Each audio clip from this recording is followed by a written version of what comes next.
আরে বেটা বাসায় গিয়ে করবা কি? বাসায় তো বউ নাই, গিয়ে করবা কি? ওয়াশরুমে কাজে দিবে, জীবনটা পাল্টে যাবে, ঠিক কিনা বলো? আচ্ছা আমাকে একটু দেখতে হবে সবাইকে, আমি মাইকটা একটু হটাচ্ছি। এটা আমার চেহারায় লম্বা লম্বা কি? এটা রাজশাহীর সাউন্ডে হয় না, এটার নাম কি? আমাকে পাম দিলে হবে না, সত্য বলতে হবে।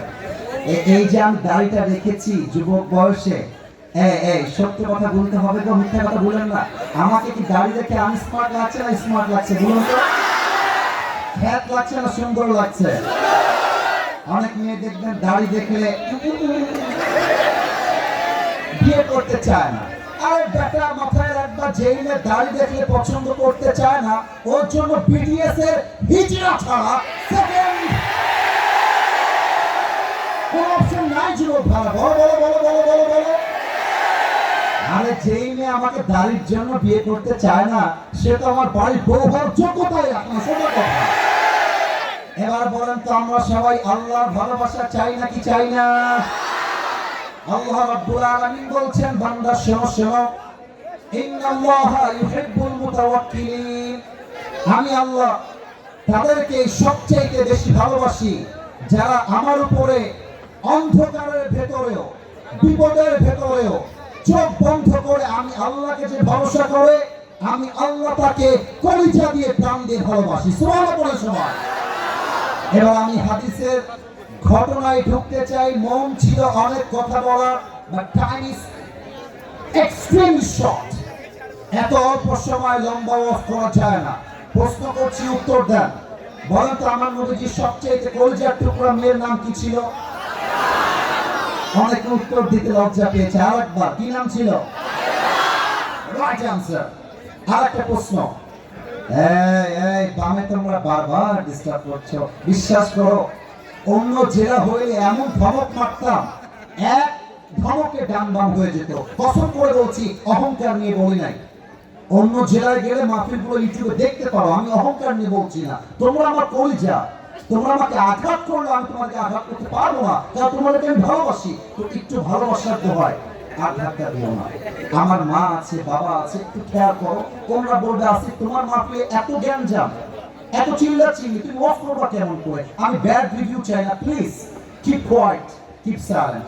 ওকে, let me ask you the second question. বলেন তো ফাতেমার স্বামীর নাম কি ছিল রাজশাহী ভাই? এই আপনার কথা বলেন নাই, আপনারা সবাই মিলে। ফাতেমার স্বামীর নাম কি ছিল? ওকে, লাস্ট কোয়েশ্চেন। আমরা মাঝে মাঝে প্রবাদ বাক্যে বলি যে শেষ ভালো যা সব ভালো তা।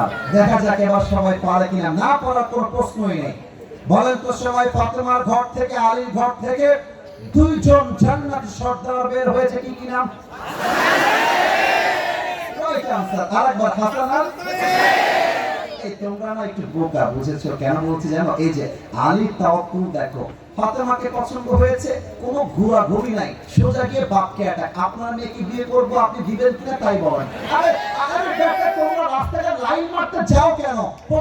পছন্দ হয়েছে, বাপকে অ্যাটাক, দিবেন কিনা তাই বলেন। কোন বুঝে না বলেন। লাইন মেরে ব্যক্তিত্ব নষ্ট করতে যেও না। আর মেয়েরা ভাবে আরে আমার মতো সুন্দরী আর কেউ নেই। মেয়েদের বোঝা উচিত রাজশাহীতেই মেয়ে নাই, গোদাগাড়িতেও মেয়ে আছে, রংপুরেও মেয়ে আছে, দিনাজপুরেও মেয়ে আছে, ঢাকায়ও মেয়ে আছে। তোমার মতো মেয়ের জন্য আমার ক্যারিয়ার নষ্ট হবে? No no no.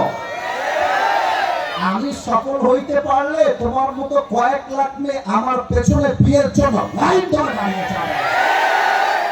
আরেকটা অকুল লেভেল দেখেন, সোজা গিয়ে ইয়া রাসূলুল্লাহ আপনার মেয়েকে বিয়ে করতে চাই, দিবেন কিনা? রাসূল বলছেন, আরে আলী আমি দেওয়ার কে? আল্লাহর পক্ষ থেকে সিদ্ধান্ত, তোমার সঙ্গে ফাতেমার বিয়ে হবে। সুবহানাল্লাহ।